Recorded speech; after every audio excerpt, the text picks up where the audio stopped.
Maxie, I've been thinking, should we do season 3 on the Dr. Joe show? You sure?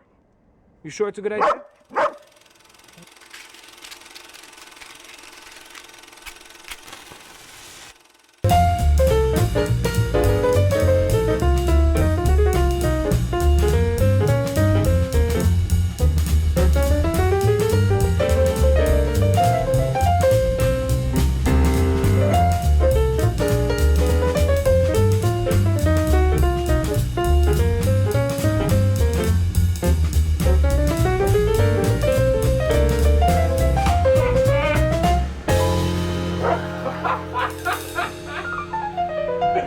You know, that's what I'm talking about.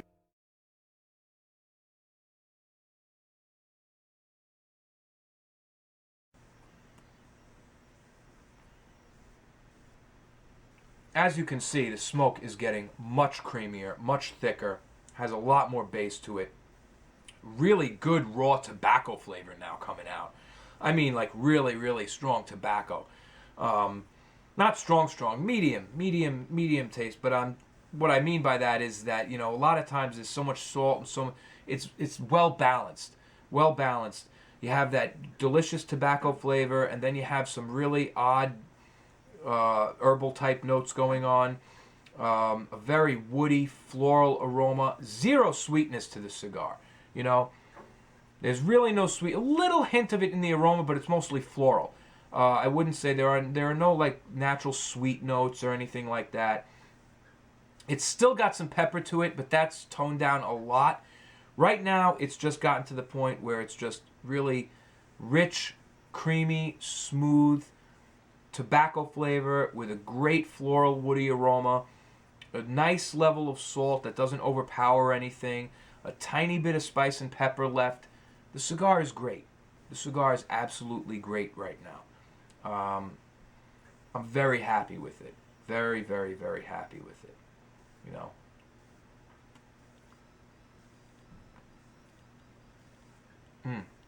Look at that. It sticks to the lips. Really nice.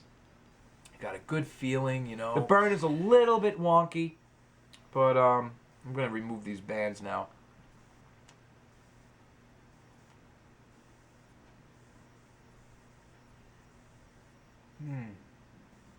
Ah, delicious. A little peppery in the back of the palate, in the back of the pharynx. Smooth as butter through the nose. Really nice. Really nice. Now, I don't know. I got to be totally honest. And when I say that, I really mean it. I have not looked at any other reviews on this cigar. The only thing I saw was certain threads online and certain forums talking about how the lower box numbers weren't as good, people agreeing, some people disagreeing, but most people agreeing that low boxes weren't as good. You know, so that's that. As far as flavor, though, I don't know. I didn't really know what to expect. But what I got here is something that's just really good, man. Really good. If I didn't know any better, you know, I have had a cigar like this before. You know what it was? It was an aged El Rey Del Mundo Taino. Old. And it had similar characteristics to this. Especially that odd note. You know, that odd herbal celery type note, man.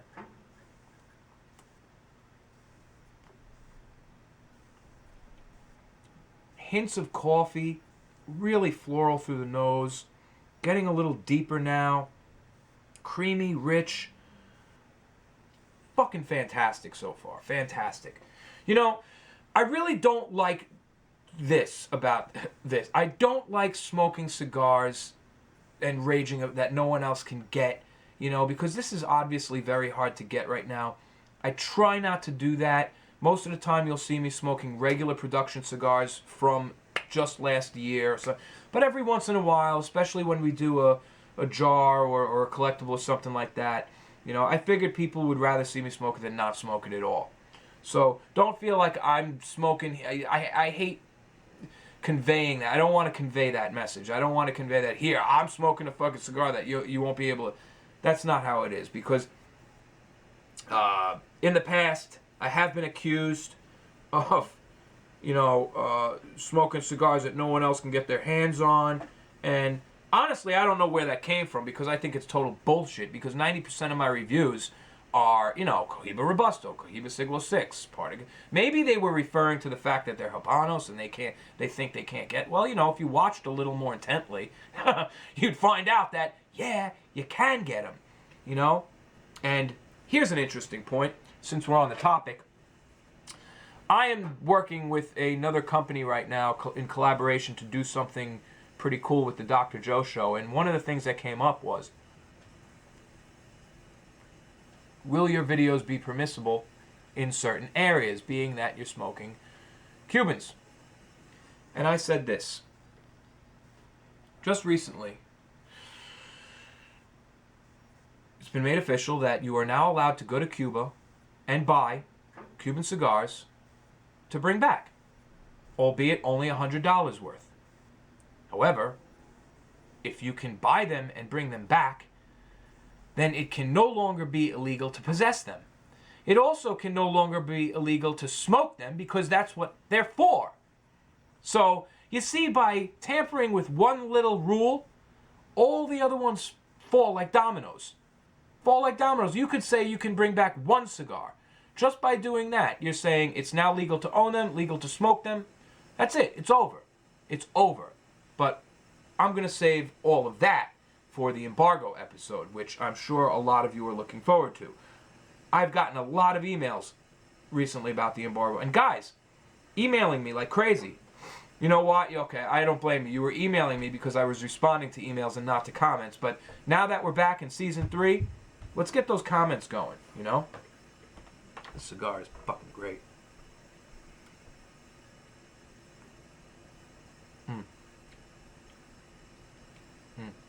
Delicious. The burn needs a little tender loving care. I'm watching it and kind of being... It's weird. It's like... It looks like it wants to do all sorts of wonky stuff, but I'm just leaving it alone and keeping an eye on it, and it always evens itself out. But I've never seen a burn that goes so crazy but stays okay on all sides. It's weird. Draw is perfect so far. Great construction as far as that goes.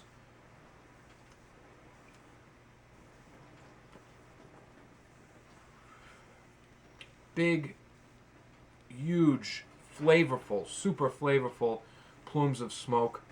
Really nice. All right, so we're talking about this release specifically. We're talking about the Infantes. We're talking about the Melia Cohiba 10th anniversary jar. I'm glad it kind of happened this way, since we already covered the brand history. We have something else to talk about, being that this was specially released in this 100 jar limited edition series for the 10th anniversary of the Melia Cohiba Hotel.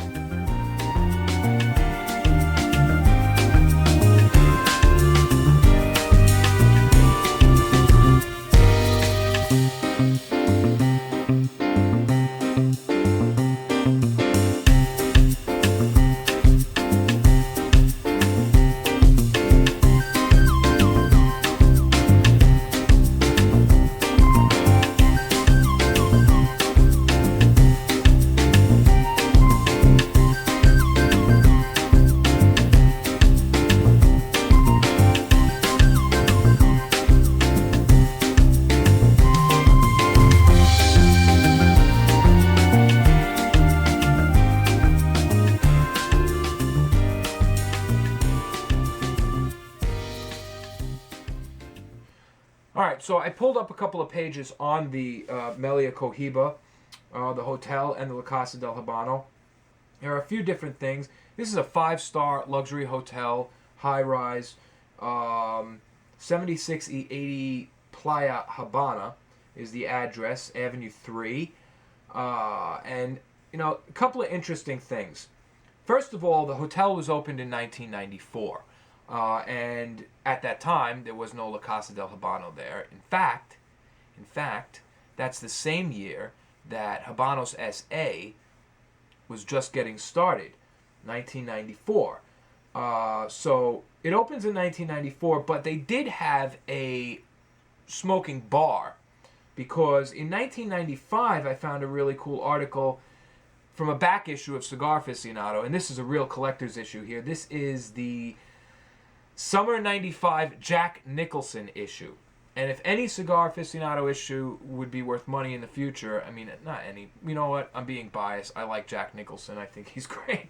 But, you know, okay, so Jack Nicholson, that's beside the point. Who cares? It's a 22-story hotel towering over Havana's seaside promenade known as the Malecon. The shiny new building stands in contrast to the surrounding. Blah, blah, blah. We're more interested in the cigar aspect of it. So if you go down, hotels, restaurants, blah, blah, blah, blah, blah, blah. At the very end, but the hotel's piece de la resistance is its smoking bar called El Relicario. The cigars are supplied by Habanos SA and include top sizes of Cohiba, Monte Cristo, Partagas, Romeo Juliet, Hoyo de Monterrey, all the global brands, apparently. And they mentioned Punch, which is not a global brand, but everything else, global. Try one of the outstanding and aged Cuban rums, either 7-year-old or 15-year-old Havana Club, or the very expensive 25-year-old called Edmundo Dantes. Now, that's funny. There's a rum called Edmundo Dantes. Huh. And that was before the Edmundo Dantes even came out. But apparently, from what they say about the cigar, that had nothing to, you know, they didn't mention anything about the rum. Nothing to do with the name. So there are a few things finer to smoke than great Cuban cigar and sip on aged Cuban rum. Blah, blah, blah. Whatever. So, that's in 94. Melia Cohiba's Casa del Habano is quickly turning into a favorite. The shop, which is 10 years old, it has only been a Casa del Habano for 8. This is in 2011, though. Is stunning and luxurious, with large glass-lined cabinets flanking the front wall of the room, comfortable and big leather sofas in the center near the curved bar that grabs the eye as you walk in. There's an outdoor seating area, which is actually within the hotel proper. A quiet smoking room off in the back, a huge walk-in humidor, walls lined with all varieties of cigars and accessories, plus an attentive, friendly, and attractive staff that puffs away happily while helping you find what you want. Man, I wish I could work there. The bar stands out in Cuba for its surprising selection of scotch, which includes Johnny Walker Swing, Red, Black, Green, Gold, and Blue, Chivas 12 and 18, and Dimple 15, as well as a bottle of Hennessy Paradis Cognac. The bartender mixes cocktails as well, making this bar the most complete of those in Cuba's cigar stores. So if you like a drink and you love cigars, this is the place to go to. You know, this is actually a pretty good subject to cover now that travel to Cuba is going to be a lot more easy. It's going to be a lot more accessible. People are going to be going there for vacation soon. It's only 90 miles off the coast of Florida. You know, excellent. It's actually going to happen. That is one of the better aspects of the fall of the embargo, which is happening as we speak. Let's see. The walk-in humidor has a nice touch. Some of the shelves are cut with an angle, so a half circle of wood extends out, adding to the charm. Skip a little. The cigar selection here is superb. There's a well-chosen selection of cigars by the box, many of them in cabinets of 50, such as Punch, Hoyo doubles, and Punch doubles. There's also a large number of singles, with a broad selection of brands as well as sizes. We saw all types of Monte Cristos, lots of Cohibas, Partagas, Bolivars, Trinidads, Hoyo de Monterreys, even relatively obscure brands such as Sancho Panzas, Diplomáticos, St. Louis Reyes, and La Gloria Cubanas. Love to go there and get some of them La Gloria Cubanas, especially because of this. Most casas have aged cigars mixed in their stock, but the management at this store does some of the digging for you. They have a cabinet with the walk-in humidor, within the walk-in humidor, with older cigars from 2000, 2003, 2005. This is one of the things we do all the time. Call and ask for old cigars. The shop has a small but well-kept locker area and a simple but pleasant enough back room if you wish to smoke with some privacy. This is it, folks. This is it. The embargo is collapsing. Vacation to Cuba is not a dream anymore. It's something that is within our reach. This is the place to go. Is it going to be expensive? Yeah. It's a 5-star hotel. It's one of, if not the nicest, the best, most modern hotel in Cuba with all the accoutrements, including, as you heard right here, and this article is not that old, only from 2011, the most complete bar cigar combo, drinking bar cigar bar combo in all of Havana's cigar stores. According to Cigar Aficionado, according to, well, let's see, who went there? It said we, so I'm sure it was more than just one guy, but this article itself was written by David Sabona. So yeah. Sounds like fun. You know, it's funny, here's an idea. Why don't, you know what? Say like 2 years from now, year and a half, some planning involved. We get together like a Dr. Joe show Cuba trip. You know? Throw your money in, buy a ticket, but I'm not paying for shit. You gotta pay. I'll buy you a cigar. That's about it. You gotta pay for yourself. But, you know, I've met some really cool people on here. A few of them I've actually met who live in my area, and we've smoked together, and it's just really cool. Cool people, good times, and hell, it's not out of the question. But, if something like that was ever to go down, you would have to be one of those subscribers that I've known for a while. Because let me tell you, you're not going to come in here the day before and say, yeah, let's go. I've met some real fucking Looney Tunes doing this thing. No offense to anybody out there. And if you're watching right now and you're a subscriber, I'm probably not talking about you, because most of the people I'm talking about are long gone. They quickly found out that this isn't the place for them. But there have been some fucking Looney Tunes. They come and they realize that they're not going to get away with any flack here, and they end up going off to one of the other forums at a fucking, whatever. Listen, I don't go to your side of the fence. Don't come to my side of the fence. If you're not going to act like a gentleman, if you're not going to be a reasonable human being, you can disagree with me all you want. We can argue from now till the end of time. But as soon as you start, as soon as your defense becomes, fuck you, the argument's over. The argument's over. Fuck you doesn't mean anything. Doesn't mean anything. It's not going to help you win. It's not a fact. It's not evidence of anything. It's just you being a douchebag. Anyway. Don't know where that came from. But maybe it's the cigar. I don't know. Cigar's really good. In fact, we're about ready to talk about the second third. And it is quite excellent. Quite excellent. Toning down very nicely. Spice has all but gone away. It's very smooth now. It has become very, very smooth. Slightly, it felt a little more complex in the beginning, but to lose some complexity for the way everything is coming together, if this is the best way I can describe it, then that's okay. Because it's coming together really nicely. There aren't a whole lot of notes anymore. Everything's kind of melding, but it's not, I wouldn't call it muddled. I wouldn't call it muddy. It's a very, very pleasant tobacco flavor. The aroma's great. Very, very floral. Little hints of sweetness, but like I said before, this is not a sweet cigar by any means. It's more on the salty side. It's more on the woody side. That's a funny thing too. The base seems to be becoming a little more earthy. Usually, if I have a cigar that's woody and it deepens up, it becomes what I call oaky. It becomes deeper and it's still wood. But this is different.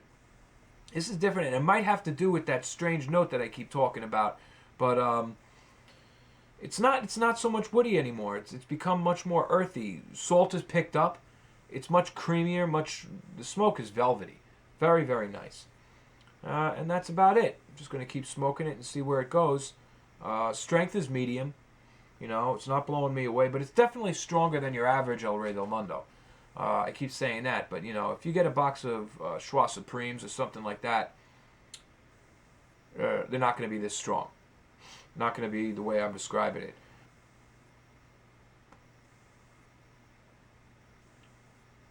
heavy smoke. Very, very good. Very good. I know everybody who went to this event and, you know, had one of these cigars was very happy with it, which makes me think, you know, if you're going to hold an event like this, you don't want you're giving out a specific cigar for everybody to smoke. You don't want to be giving out a shitty cigar.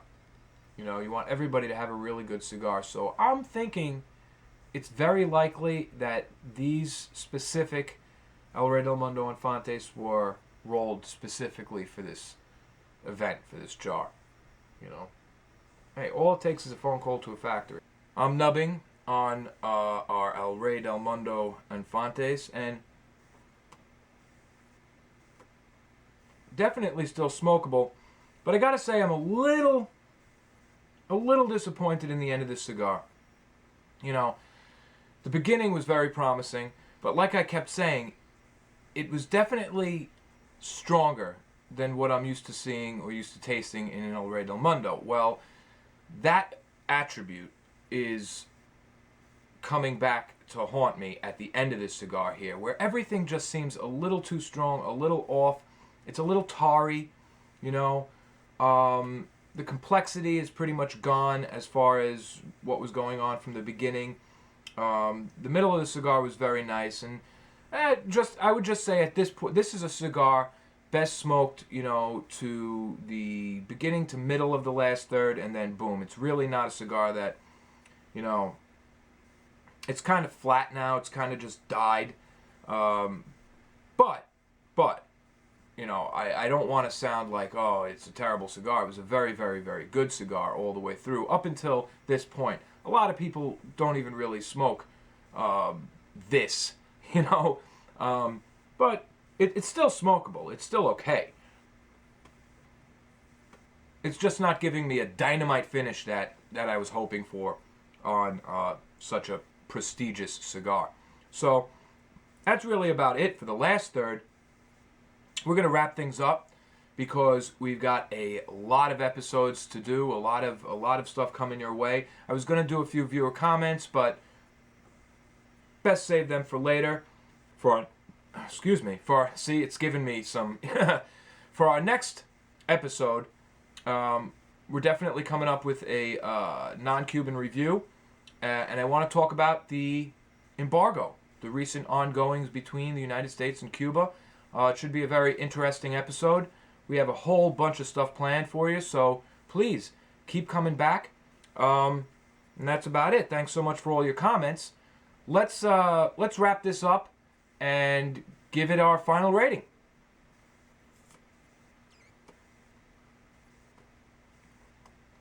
Yeah, very flat. And it's a shame, too, because for a nub, it's smoking wonderfully. Very good draw, you know. Burn is okay. Just not worth it at this point. Let's wrap it up.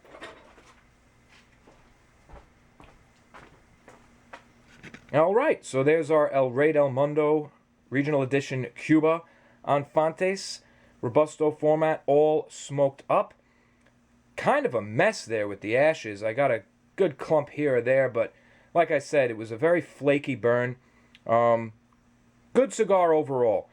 Appearance 1, very nice, oily sheen, very nice deep brown Colorado color. Burn, like I just said, a little bit knocked off, 0.75. So therefore construction a little bit knocked off, 0.75. But you know, it's hard to say sometimes. I'm iffy on that because sometimes it's the humidity levels, which I'm really thinking it's not in this case. So 0.75, quarter of a point. Draw 1. Even so, and this is what tells me, really says to me, man, maybe the construction wasn't the problem. The draw was perfect. From the very start to the very end, even with that little nub, the draw was absolutely perfect. Pre-draw flavor 1, very interesting. Some very interesting notes there. Ones I couldn't even put my finger on all the way. Excellent. Pre-draw promised a very flavorful, complex cigar. Overall flavor 1.75. And I was dabbling with the thought of even going down to a 1.5. The only thing that stopped me was that I considered the fact that a lot of people really don't even get to that point of the cigar where you have nothing but a little nub left. Because beyond that, it was a very good cigar. It just got a little flat, a little tarry at the end, and it wasn't due to heat. It's really cold down here, and believe it or not, even at that point in the cigar, the smoke was not that hot. So just kind of lost flavor and got very, very strong. Aroma, a 1. Beautiful aroma. Even at that point, the aroma was great. All the way through. Very floral. Little hints of sweetness, but like I said, not a sweet cigar by any means. Just in the aroma, just a little touch of that. Very floral aroma. Balance, 0.75. Only because I would have liked to see it remain complex as it was in the beginning, and not to pick up so much strength at the end. And even in the pre-draw, I mean, you know, the pre-draw was very good and flavorful, but it was a bit of a shock for an El Rey Del Mundo to have quite that much power. And complexity, 0.75. Very complex notes at the beginning, very complex notes through the first third, dwindled a little bit through the second, and then by the third it was gone. All in all, an 8.75. I would highly recommend this cigar. I'm not saying by any means, I don't want you to take my review of the last third as, oh, the cigar is awful. No. I'm just saying the last third could have been better. The cigar as a whole was excellent. A very nice cigar with an unfortunately flat finish. That's what I wrote. And I'm glad I have 14 more of these because I have no idea where to get any more. I'll let them sit a while, let them age a while, smoke one here or there. But an excellent treat. Absolutely. And that about wraps things up. Folks, please keep coming back. We got a lot in store for you. Like I said, we're going to talk about the embargo. We got episodes on aging. We got episodes on spotting counterfeits. We got all the regular good old Dr. Joe stuff. We got more cigar collectibles. We got a whole shitload of stuff coming your way. And that's about it. That's about all I have time for. Got to get on to the next episode if you guys want anything to watch. So, with that being said, stay safe, happy trails, and of course, keep on smoking.